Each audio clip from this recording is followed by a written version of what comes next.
everybody. I think we have this thing working right about now. It's Sean Gibbons from the Communications Network. Thanks for joining us for today's network webinar, Harnessing Pop Culture for Social Change. We're going to be joined by a number of really super smart folks over the next hour, so grab your pens and pencils if you haven't already. We're going to be joined by, it's actually sitting right next to me, the lovely and awesome Spitfire's Kristen Grimm. We're also going to have Aisha Shaw, who's just down the way from me. She's waving at you guys. And Michelle Boykins from the Asian Americans Advancing Justice Organization. She's 2 doors down from me right here. And then Brian Walker from Color of Change, who we hope is going to be hopping on the line in just a minute or two. We're going to be talking about pop culture because I have a feeling that many of you are like me and you find yourself speaking using lines. I was just sharing with Kristen before we got underway. My wife's name is Dana, and she's probably going to slap me upside the head later when I share this. Oh, no. That may be them and hopefully not us. Let's see if anybody else. Everybody hearing me? If you're not, go ahead and type into the messaging box. Ask Liv if she's hearing us. But suffice to say, I can hear you. Okay, good. So it sounds like we got that. So as I was about to say, I'm about to get sideways with my wife. Her name is Dana.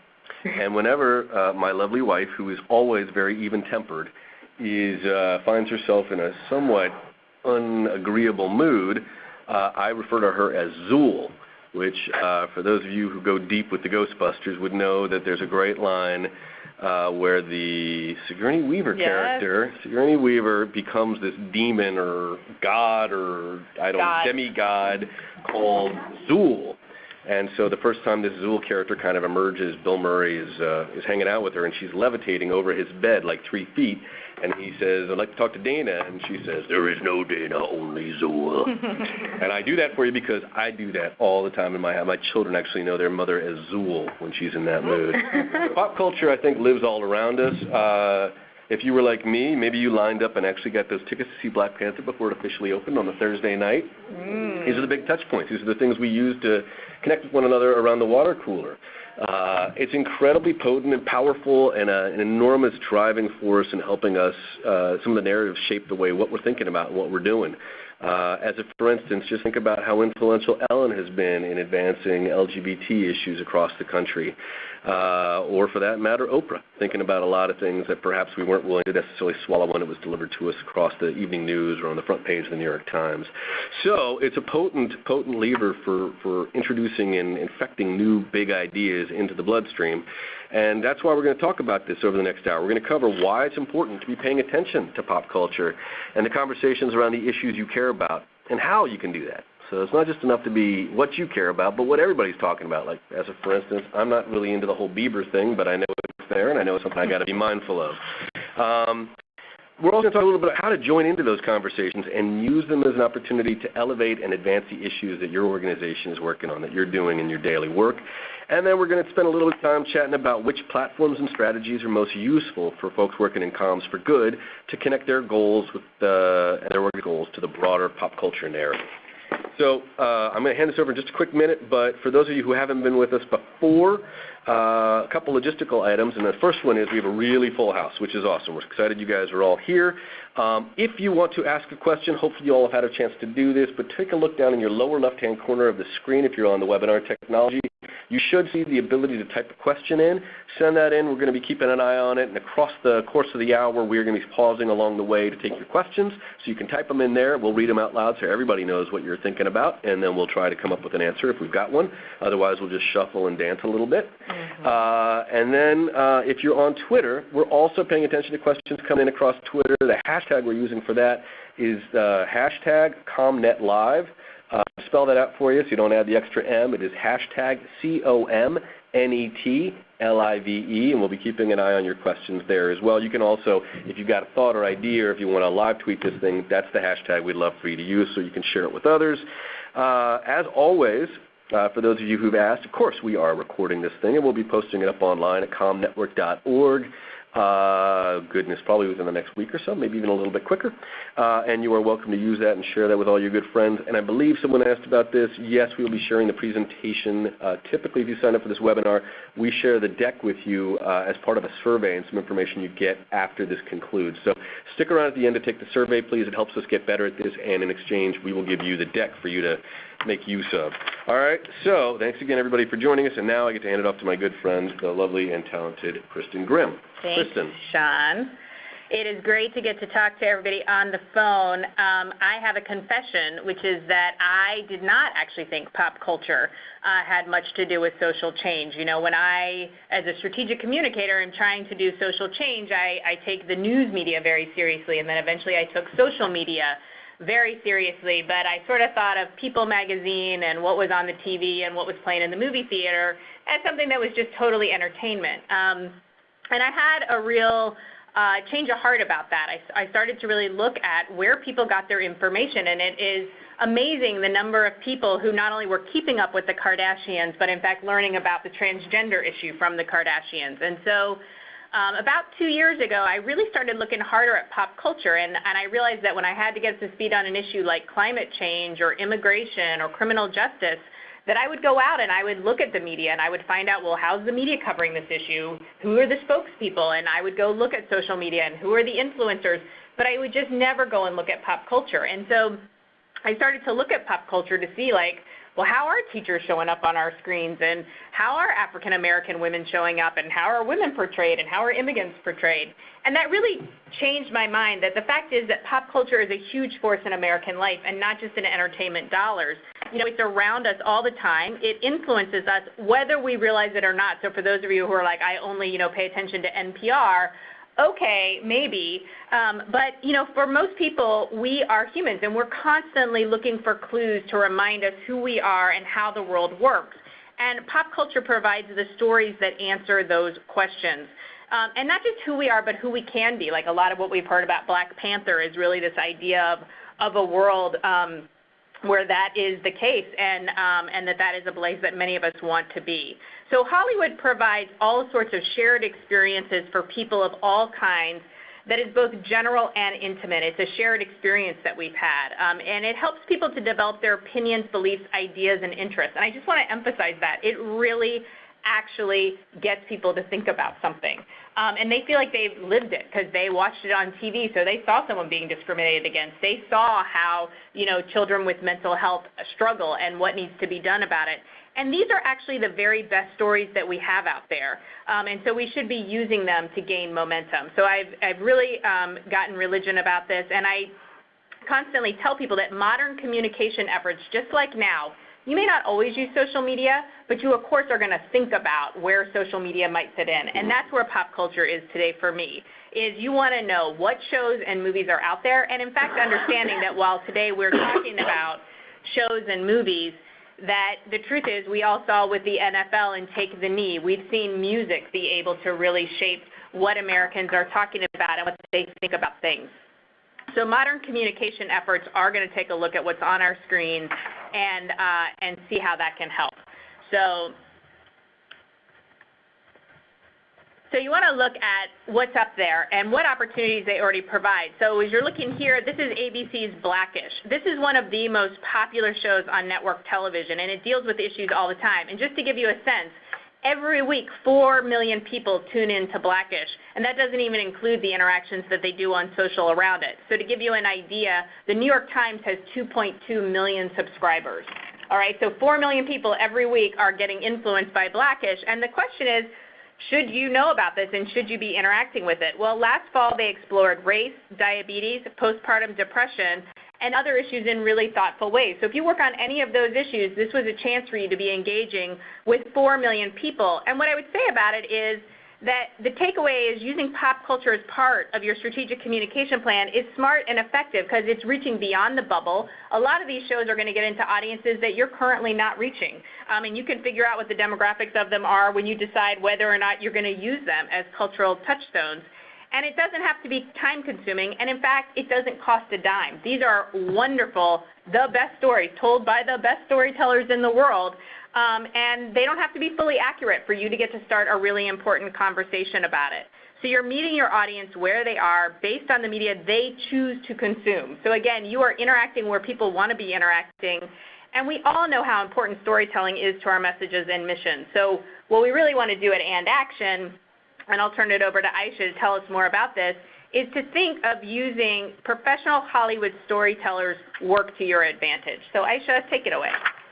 So today we're going to start by giving you some background on how and why you should use pop culture for good, as well as why pop culture strategy even works.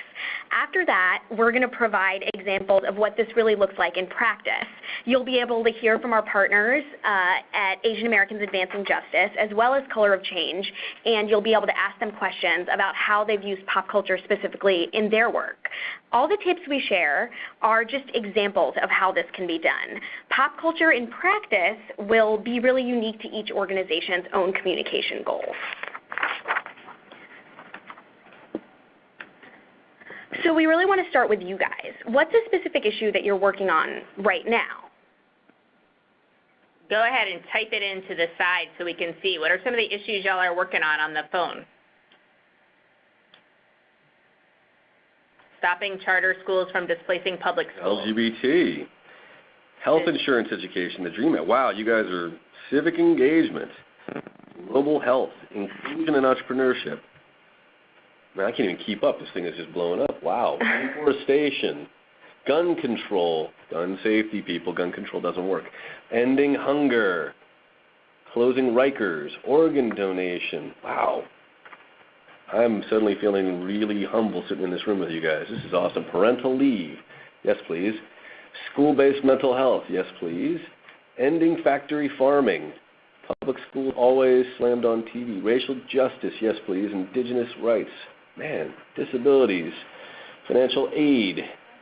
Ending the youth prison model. Caregiving for the elderly. This is extraordinary. Wow. These examples are so great, and it's really exciting to see them come through in this chat box, especially because it's making me think right now of television shows that I've seen these issues specifically on.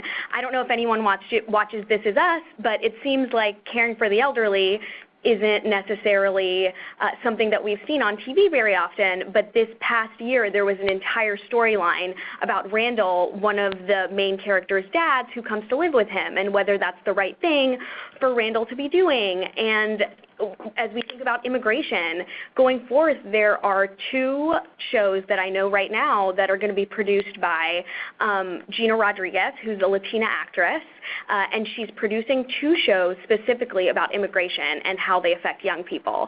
So those are just 2 examples of a quick smattering of the issues that I saw come through and how they'll be represented in pop culture. But there's a whole slew of them that if we think about it and if we do a little bit more of a deeper dive, we'll be able to see a lot more of those issues like racial justice and gun control definitely in pop culture right now. So I mentioned a couple of those instances. Is there a time, I want to get you all thinking about how this is going to work for your organization specifically. As you mentioned those specific issues, is there a time that you can think when you've seen that issue represented in pop culture? So this is, if you guys could chat into the chat box, go ahead and share like that episode of This Is Us that aligned with your issue, or that recent podcast you heard that was devoted to the issue that you've been paying attention to. And maybe I'll just tee this up. We have a new colleague at the Communications Network who came to us from the National Campaign to Prevent Teen and Unwanted Pregnancies, if I spit that out right. And maybe unbeknownst to you, but they had an enormous role in the creation of and the shaping of Teen Mom and 16 and Pregnant. Those were reality-based TV shows and had an extraordinary impact. We know now that we've seen a massive decline in teen pregnancy. I think there's some correlation between the efforts of the national campaign's work on those shows and those shows' presence in our pop culture in discouraging kids or helping kids think about safe sex. And we know that the number of Google searches that we saw across the span of those shows' runs, we saw massive spikes in literally 15 minutes after an episode would air. You would see a massive spike of, and this is scary, this is what the internet can tell us, young people hopping online from their various ISPs, asking the questions about safe sex or protection or any number of different things, the stuff that maybe mom and dad weren't talking about at home. All right, some people are starting to weigh in. Planet Money. And let's find out from Leanne. So Leanne is saying, podcast, Making of a Murderer. So Leanne, what are your actual issues you work on? Let's see if Leanne will tell us. All right, and She seems like a law and order person. Oh, and me too. Hidden Figures, a movie I loved, all about STEM education and women and girls. That's a fantastic point. There's a program, I haven't seen this one, Big Little Lies, which was Nicole Kidman's speech. I have to confess I didn't see that either. So Big Little Lies, this is the Reese Witherspoon. Are you living under a rock? I'm living with a 7-year-old. So if y'all want to go to Daniel Tiger and the social justice issues represented there, which are many, by the way, I'm your guy. But most of my programming that I'm watching these days tends to be oriented towards a younger. So Big Little Lies is a great example of a show that really touched on domestic violence against women and also public education. And coming out of Big Little Lies, it was an odd thing that happened. Big Little Lies had focused so much on domestic violence against women and sexual violence against women right before the Me Too movement had happened. And so the actresses that were a part of Big Little Lies really became spokespeople for the Me Too movement as well. And so you can see... And Reese Witherspoon there was a whole number of activists who were brought to this year's, was it the Golden Globes? Yes. Or the Emmys? Golden Globes. Who were brought. Meryl Streep brought Ai-jen Poo, I believe, and I have to confess, Tarana Burke was there. I can't remember who she was. I think she was Michelle. I think she may have been with Shailene Woodley. I'm not positive, but it just helps you think through, once you see Big Little Lies, this issue that's been represented on TV, but how that's connected to an actual social movement that came out of it, and how that can be connected to people's work who are in the social impact space themselves. Great. So I think if we tried, there's almost any number of us could pick a favorite TV show and think about a way that it's intersected with an issue that maybe we weren't familiar with, or maybe it's an issue we're actually working on. Here's one little nugget that's worth maybe thinking about why this is so powerful. When we're consuming this stuff, because these are stories, our attention gets hyper-focused. As you all know, and I wrote about this in the recent Change Agent issue, if you missed it, here's a little nugget to take home with you. The brain's default state is the daydream. We spend most of our time, our brain spends flitting around, going other places. In the span of the time that you're awake, so less than 24 hours, I hope, you will have 2,000 daydreams, right? So your mind is everywhere, except when you're reading a book, or you're watching a movie, or you're consuming a TV show. And then, if you do an fMRI, and Andy Goodman's on this line, and I'm sure he's nodding right now, he would tell you your brain does exactly 0 of that. There are no daydreams. Your mind is hyper-focused on the narrative that's unfolding in front of you, because that's what stories can do. They are this amazing attention drug. They focus you. All right, shall we? Yeah.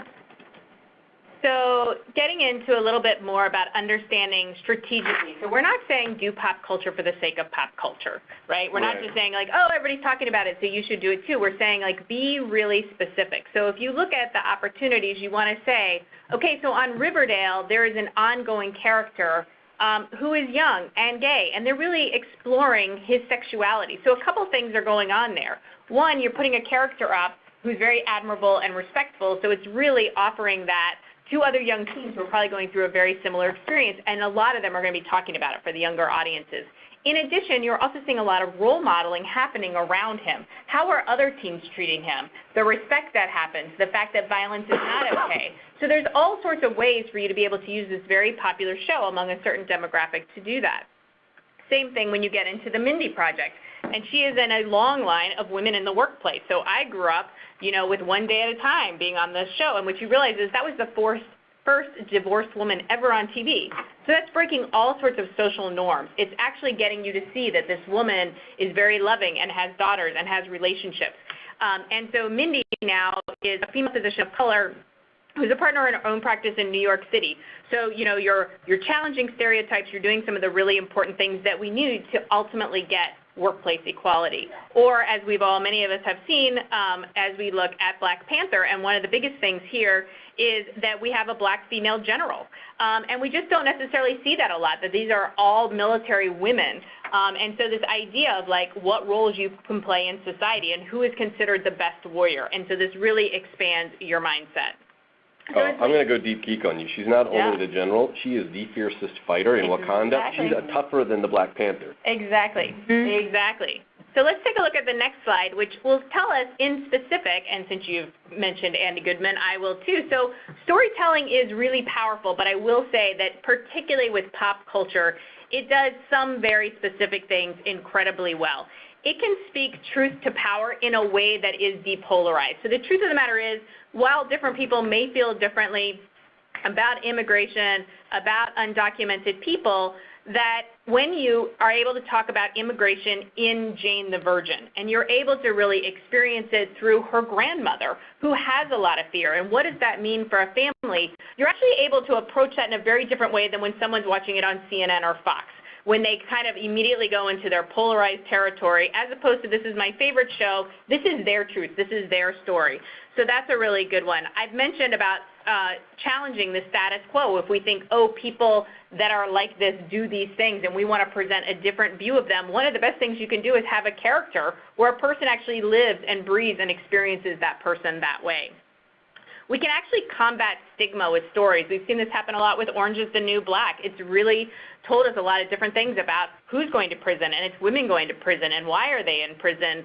And so really being able to go after some of the stigma around mental illness, around substance abuse.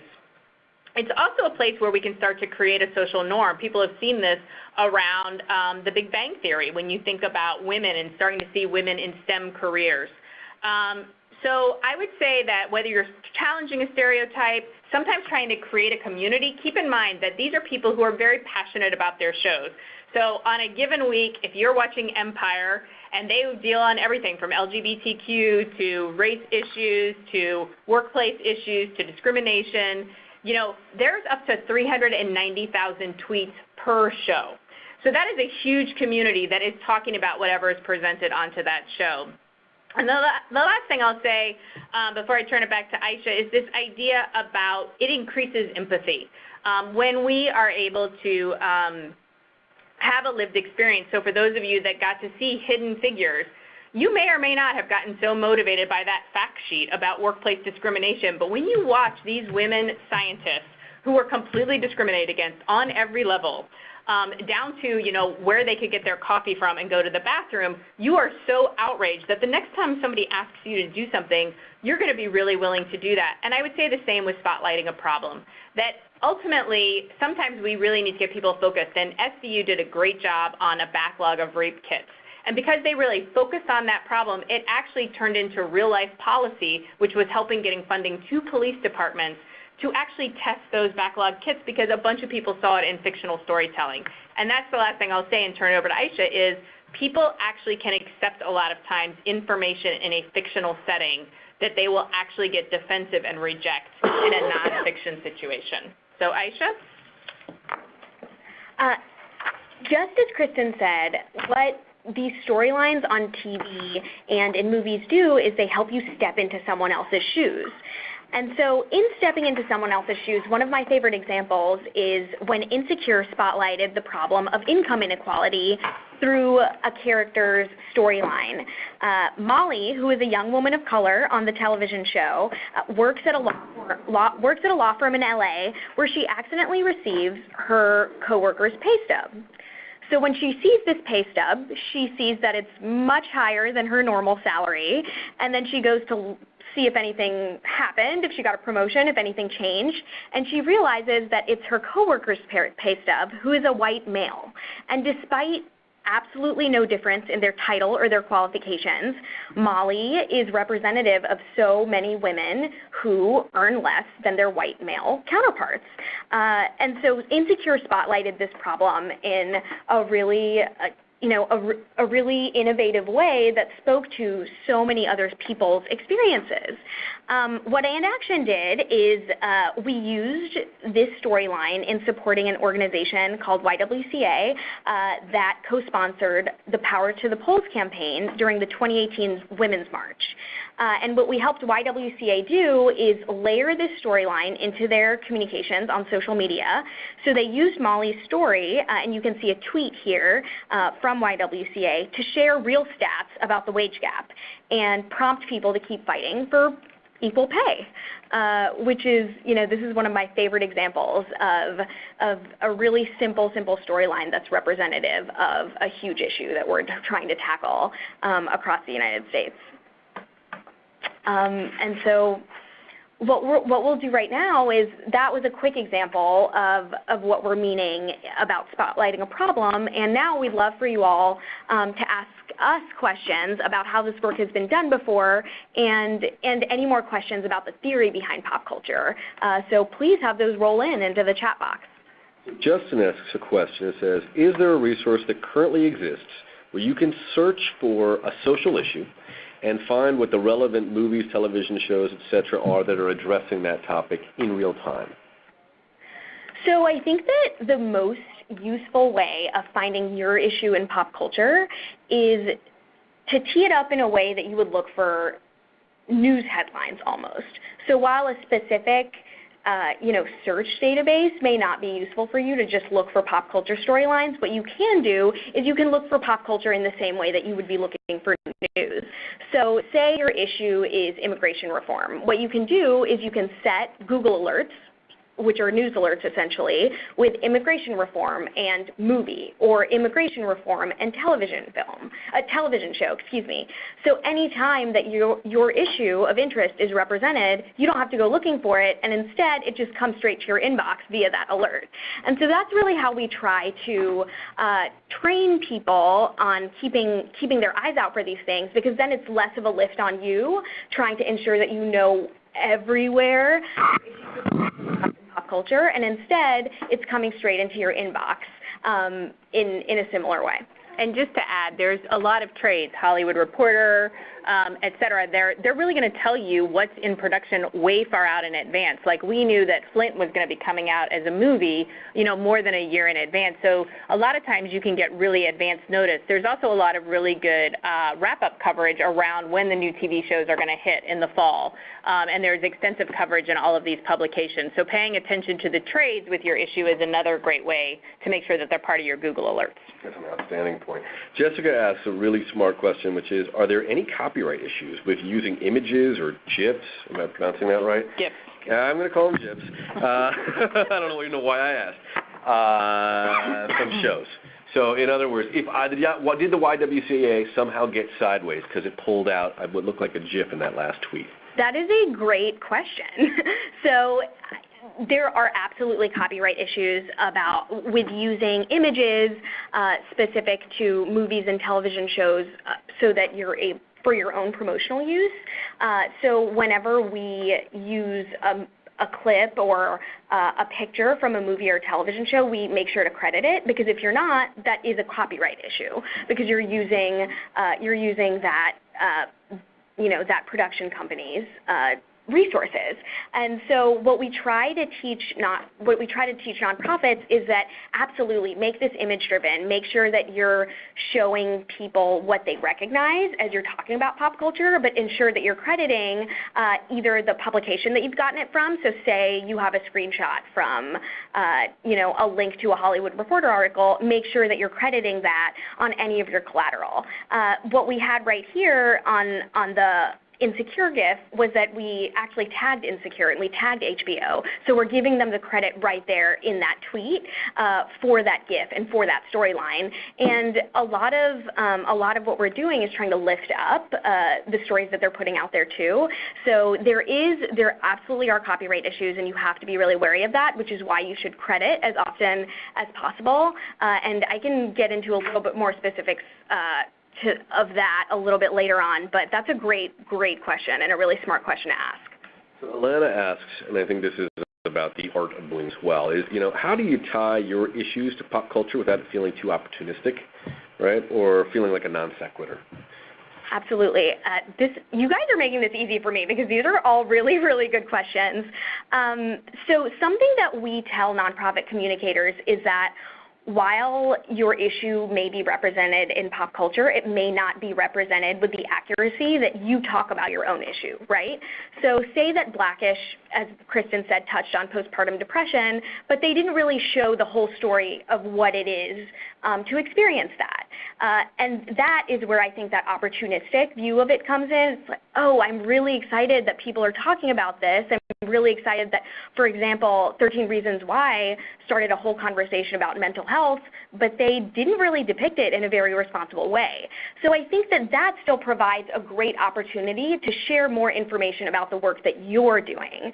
So say that, you know, a show comes out and they have depicted an immigration story, and you're really excited that there are nuanced narratives about immigration in pop culture right now, but they're not really talking about the specifics of what it takes to get there. What your organization can do is they can call upon that narrative and then use it as an opportunity to share a link to a white paper, to share a link to resources, to share a link to a toolkit that maybe you all have created that shares real facts and real information about the issue that's being represented.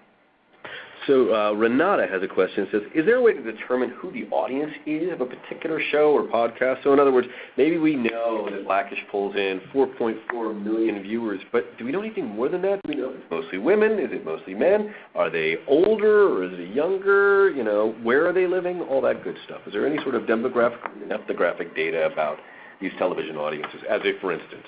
Sean, there are both.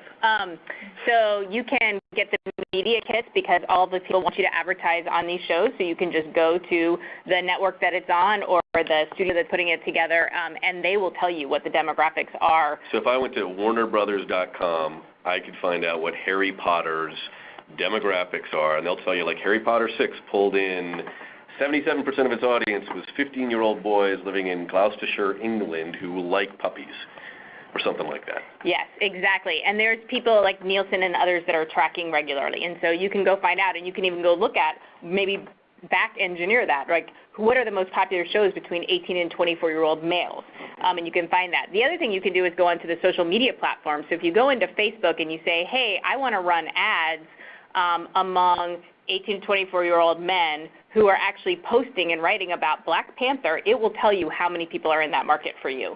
So that's a great thing, is that because you can advertise that way, you can actually find out exactly who's consuming which shows. Okay, Sophia asks a question, sort of the inverse of this is, how can we actively pitch or inform these production companies or help inform the storylines of some of the issues that we're working on? Brian's going to address that, so let's hold that question, all right. and we can move on to Sophia, hold your breath. Won't be too long now. Sue asks, given that the country is so polarized, you don't say, are people who have different political orientations watching the same programs? Is there any research on that? There is research on that, and we can share as a follow-up to this. They've actually tracked exactly which shows are watched in which geographic areas, and they've overlaid that by party. So it's a very interesting thing that things like the Law and Order shows, a lot of the police procedurals, Duck Dynasty, are actually quite popular among the more Republican and more rural areas versus things like Modern Family, which tend to show up more in the urban areas. And it's a very interesting thing, is like even what your view is of the family, what your view is of the world, is going to be actually told through these stories. So we can share those maps with you that they're tracking that now. All right, one last one, and then we are going to move on. I think, Stephen, this might actually be a comment. Stephen Birnbaum, our friend out in Oakland, says the California Healthcare Foundation funded a USC Annenberg Hollywood Health and Society to present issues to screenwriters about the overuse of C-sections and maternal mental health issues. HHS provides a free service to screenwriters to present their issues more accurately, which is very important, since it's easy to compress or dramatize it and get it wrong. So there are people who are actively engaged in helping to inform the screenwriters community and the folks who are actually in the process of making all of this stuff. Oh, talking to the phone. Sorry, guys. All right. Why don't we? There's a number more questions, but I want to be mindful of our time. Can we go ahead and move forward? And guys, I promise we will get to as many of these as we possibly can. Absolutely. So AndACTION is an organization that collaborates with nonprofits to use pop culture in their communications. And what we really want to do is turn it over to practitioners who've done this work really well. And so my colleague, Michelle Boykins from Asian Americans Advancing Justice is going to take us through how she's used pop culture in her work before. So really excited to hear from Michelle. Thank you, Aisha. So as Aisha said, I'm from Asian Americans Advancing Justice, AAJC, and our mission is to advance the civil and human rights of Asian Americans and to promote an equitable society for all. So one of the issues that we work on, it's a very big one, is immigration, and we do that from a couple of different sides, but one of the areas that we do is citizenship, and so getting folks to naturalize. We do citizenship workshops throughout the month, and in particular, when we were looking to work with AndACTION, we were looking towards Citizenship Day, which is a day in September where there are a number of citizenship workshops all across the country held to try to get people to naturalize and become U.S. citizens. So for us, working with AndACTION this first time, it was really a pilot test for us, and we really wanted to be able to engage folks in this content in a different way. We have always been promoting our citizenship workshops, but in a very static way. And for us, we wanted something that was going to be a little bit more engaging and hope to get some interaction with our content. Here you see our campaign goals, and while we talked about these campaign goals with the AndACTION team, that's when the idea to look at Fresh Off the Boat and their immigration story in 6 words campaign. Now, we had previously known about the campaign, but none of us had really connected that idea with citizenship before. And so, when that idea took hold, we then, kind of created this grand scheme of communications plan around things that we could do to promote citizenship and use that book. And if you go to the next slide, you'll see some of the things that we're able to do. So we came up with, as I said, a whole communications plan, but then we had to be realistic because we're a 2-person communications department, and basically at that same time that we were trying to do this campaign, we were also planning for an annual event. We also were responding to breaking news about immigration and other issues that we're focused on. So there was a lot of things going on. So what I loved about working with AndACTION was that we were able to take this kind of bigger plan and then scale it down to what we could really do, what we really felt we could accomplish with those goals in mind. So we did, mixed tweets from sharing Fresh Off the Boat tweets and tagging them, of course, in every one that we did, to actually doing tweets from our staff and friends. So we asked, people at every other tweet or so, we would ask them, share your story, do your 6-word immigration story, and really try to get them engaged. One of the things that we did when we looked at how do we want to do this week-long campaign is what we wound up doing. We scaled it down from a month to about 10 days, essentially. But, looking at it, took an inventory, an audit of what else we had going on at that time and were there natural links to things that we were doing.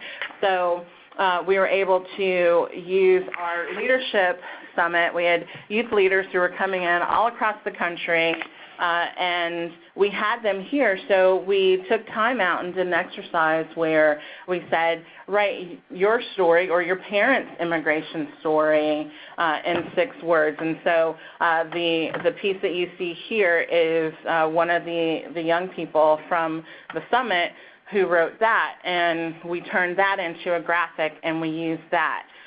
We also took time to look at what other existing things that we had going on where we could kind of layer in this idea of citizenship and the 6-word immigration story. So we had an op-ed where our president was actually talking about being an undocumented immigrant at a particular time in his life. And so, we kind of layered in that for him. And I think his was, I take this personally or something like that, where he then talked about how personal this is in an op-ed. Then we also turned that into a blog. The youth leaders who had participated in the exercise, we actually asked them to write short blog posts so that we could share them with, with our constituents and with our audiences across all of our different media. So, so there are a lot of different things that we were doing where we were able to kind of layer in and not have to reinvent the wheel, to be able to be creative and have content that was going to be relevant to folks and actually get folks to interact. So here you see a graphic of one of our staff people, and her graphic was actually the most tweeted of all the ones from the campaign. But for us, what was really interesting was we would maybe get 1 or 2 likes or maybe a share here or there with our previous promotion about citizenship workshops. And with this, we saw this huge change in how people were interacting with our content, because it was tied to something pop culture. They could go and they could look at Fresh Off the Boat, and and people could go and look for more information about the book or what have you, based on what we were doing, and and based on what Fresh Off the Boat was also doing on their own social media at the same time. So it was really great, and we had Fresh Off the Boat, their account actually liked some of our tweets. So that was really exciting for our staff, and and folks really seeing people interact with the content. So getting people to share their story was amazing. So where we've gone from trying to do a share your story situation before and got nothing, to then we had 19 people who were engaging and interested in writing their own 6-word story. So, so for us, I think that, the outcome for this was really, we were able to not reinvent the wheel, but use what we had in a unique and engaging way, and tying that to pop culture. And people, because they know Fresh Off the Boat, were really, ready to jump right on in, and it gave us a heightened level of interaction that we hadn't had before. I think some of the other lessons learned, was just doing things like updating existing graphics, and not thinking that you had to do something, so super sophisticated. I mean, if you look at Marita on the screen, we just snapped a picture of her holding up her sign, and that became the most, tweeted, graphic that we had, and, that took all of 30 seconds. So, so I think that that's the other thing is you don't have to, try to be so grand in your gestures and the things that you're doing. Just make sure that they're really relevant to your audience and that they'll connect with your audience. Let's move it to Brian and see. Great. Thank you, everyone. My name is Brian Walker. I'm the Culture and Entertainment Advocacy Director at Color of Change. Color of Change is the largest racial justice organization online. It was established in 2005 in the aftermath of Hurricane Katrina by Van Jones and another gentleman, James Rucker. And it was really established because at that time, what the founders saw was that Black people were being left on roofs and really being maligned by the media, and there was just a real breakdown in government, corporate, and media accountability. And so the founders wanted to really build a mechanism that would really create cohesive power for Black communities that would be supported by Black people and people of all Black backgrounds. Currently, Color of Change has 1.5 million members, and those 1.5 million members take action on a number of issues. The campaigners and majority of the team at Color of Change really does an amazing job in building dynamic and very smart campaigns and thought leadership activities and communication strategies in order to influence these various corporate, media, and government entities to create tangible changes in Black people's lives every day. And so we really look for ways that we can tackle things like criminal justice, voter rights, net neutrality, Black health, and really the gamut of issues that impact our communities.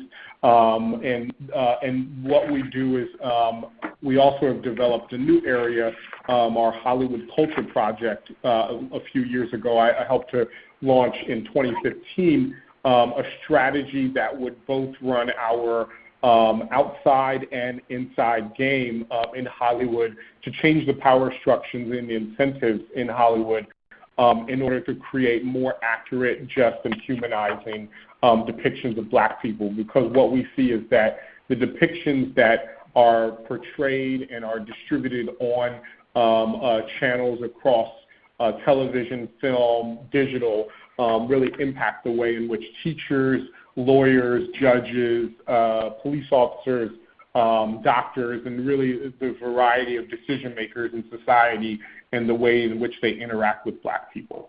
So the slide I have up here is really stereotypically limiting and dehumanizing portrayals of Black people run rampant across Hollywood. Now, much unlike many of the other groups, the other diverse groups in Hollywood, Black people are in many ways overrepresented with depictions. We in many ways, when it comes to the representation of Asian communities, of Latino communities, of Native American communities, we actually we have a strong representation, but in many ways those representations are not through the development and the storytelling of Black creators. And so by developing the Hollywood Culture Project, we really wanted to change who was creating those stories and what were the incentives for them to create better stories. So over the past few years, what we've done is we've developed a strategy where we could incentivize writers, storytellers, by supporting their storytelling with the most accurate and the most compelling information. And so through a series of relationship development activities, including hosting salons with various writers, showrunners, and television shows like Mara Brock Akil, and really a host of other folks, we've been able to connect with television shows particularly, and provide writers' rooms with information, with experts, and really with a wealth of resources for them to develop the best creative and compelling story. So this includes Mara Brock Akil's Dear Mary Jane. We've included Blackish as well, which is the next slide. And then most recently, we've been working with Dina Sood, the creator of The Killing, on her most recent show on Netflix, 7 Seconds. So over the past 2 years, we worked with Dina by introducing her to everyone from State's Attorney Mosby in Baltimore, to Mothers Against Police Brutality, to various impacted communities and criminologists, and really the most unbiased experts in the field to provide her with a really amazing foundation for her stories, as well as to inform her about the most critical social justice, criminal justice topics that our criminal justice team was working on, including district attorney races that we were actually taking part in, from Philadelphia to Cleveland to Orlando, as well as bail reform, which the actress to the right, Claire Hope Ashity, she plays the assistant prosecutor in 7 Seconds. And so we helped to develop a major storyline that follows her throughout the first season around bail reform, which is a really compelling topic that we've been touching on and looking for ways to really disrupt the money bail system with our criminal justice team and even with our PAC teams in a variety of ways. And so being able to kind of integrate all of this work from our other campaign teams into writers' rooms has been a really amazing work, a piece of work, and so it's really helped us to then develop a whole body of other activities. One in particular is our research strand of our work, which we released our first report back in November with Darnell Hunt of UCLA. He's actually the author of the annual Hollywood Diversity Report, which actually just was released today for his annual report in anticipation of the Oscars. Our Race in the Writers Report really was the first of its kind deep dive into the demographics and really the inclusion within writers' rooms across the Hollywood and television landscape. Within the report, we looked at 234 shows, over 1,600 episodes, and we also interviewed 15 Black writers from 3 different types of writers' rooms. One being a tokenized writers' room, one being a writers' room with about 2 writers of color, and then one being a writers' room with 5 plus Black writers.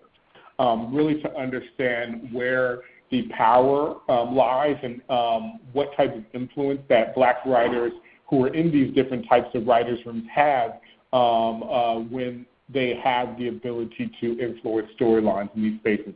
Now, mind you, 66% of all writers' rooms actually had no Black writers whatsoever. So the majority of writers' rooms were actually token writers' rooms, and this told a really deep story about Hollywood and really just the lack of inclusion and influence that writers of color as well as female writers have within the space.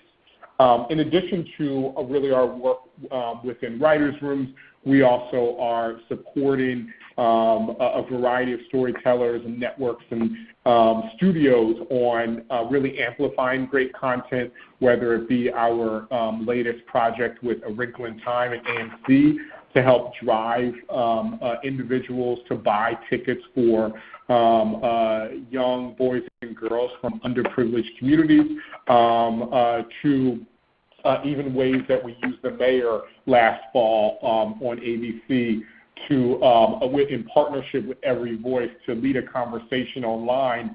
We're using the hashtag If I Was the Mayor to increase awareness and action around creating a more reflective democracy and even increasing young millennial and Gen Z's interest in possibly running for office in the future.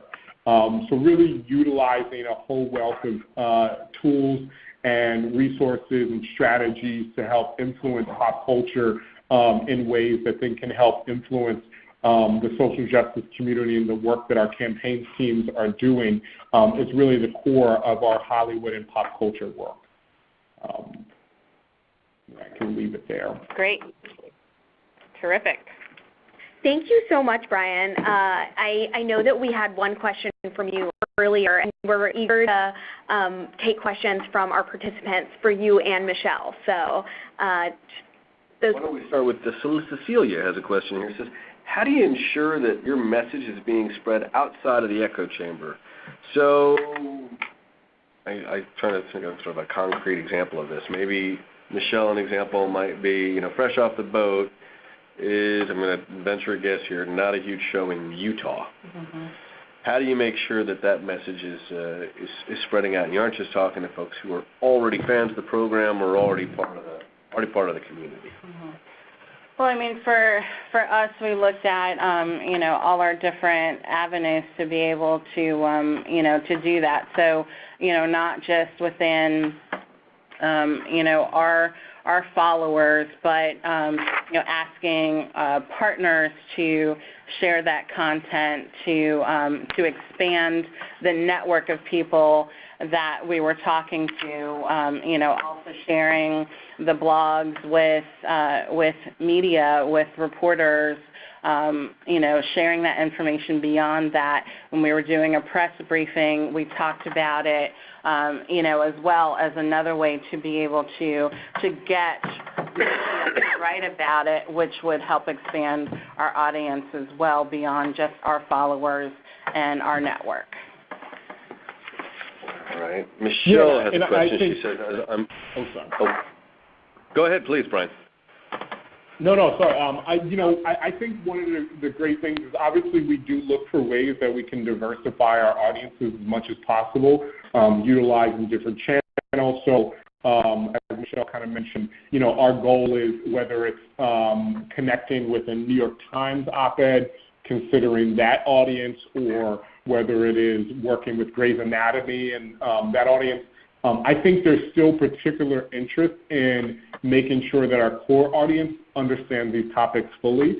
You know, as much as we want to believe that folks understand fully the nature of bail reform and really the issues and the ways that it impacts communities of color, as well as the influence that insurance companies and a variety of other financial agencies have on the industry. You know, most of the audiences, even the mainstream and echo chamber audience, don't know these things, and so it's really important to empower them with that information, that they can become evangelists with that through these really mainstream and pop culture channels as well.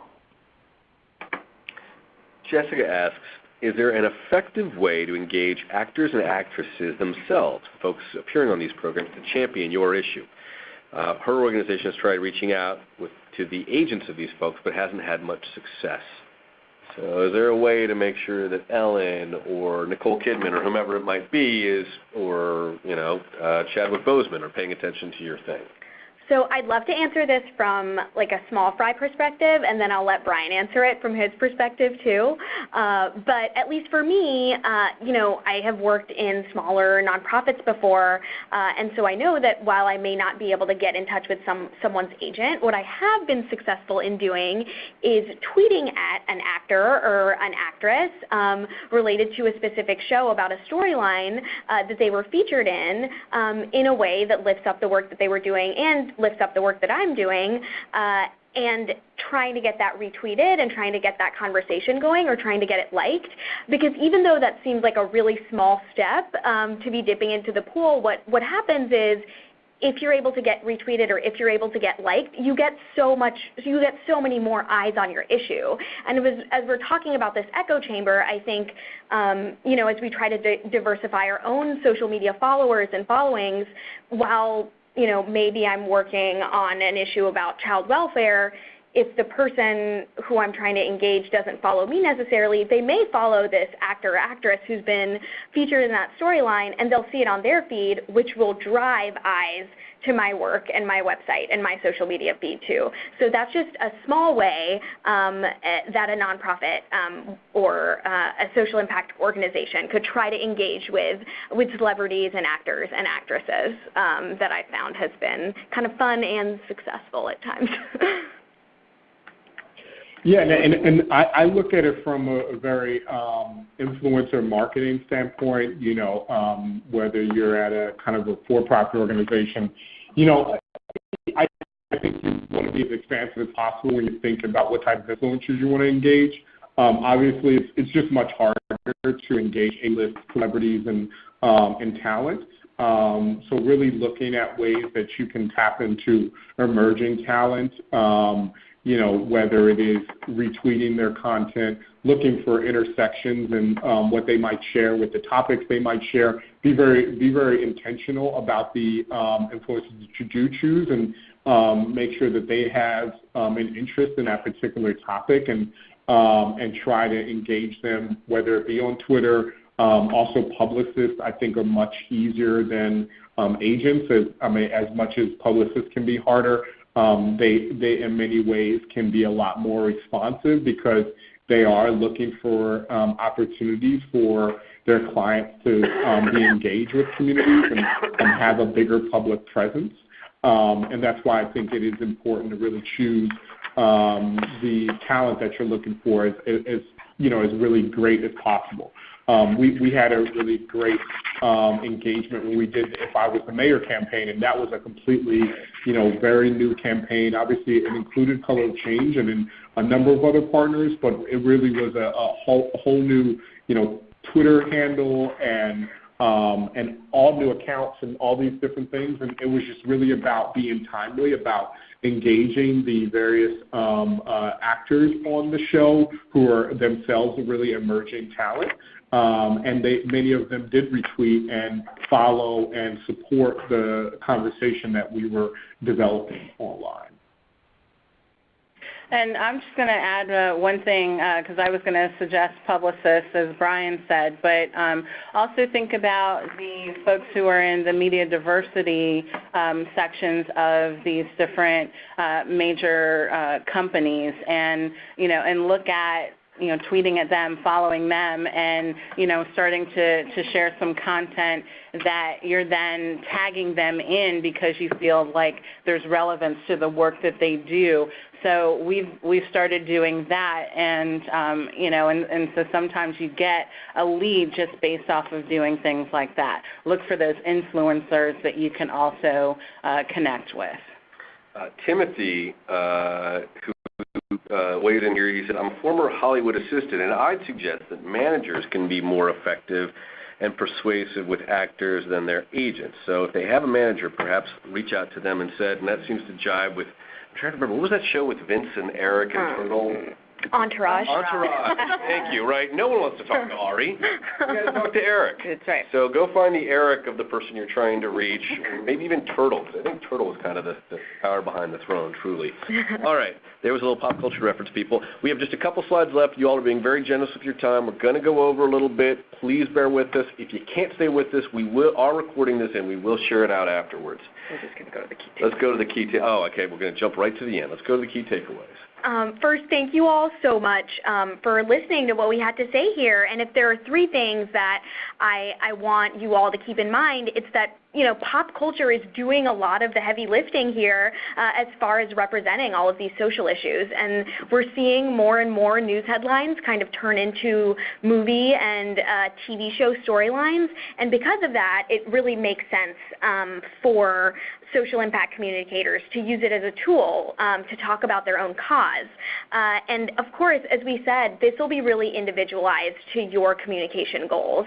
And it'll be something that as you're thinking about how to layer pop culture into your own work, it should feel authentic to your own organization. And there's really a lot of different ways to do that. We shared a couple examples here, but it's always interesting to see people be really, really innovative with it and things like that. And so something that we're trying to do to help organizations learn how to do that is we're going to curate an inspiration board on the AndACTION website, which we encourage you all to visit, because we'll try to put the best examples of what we see on there.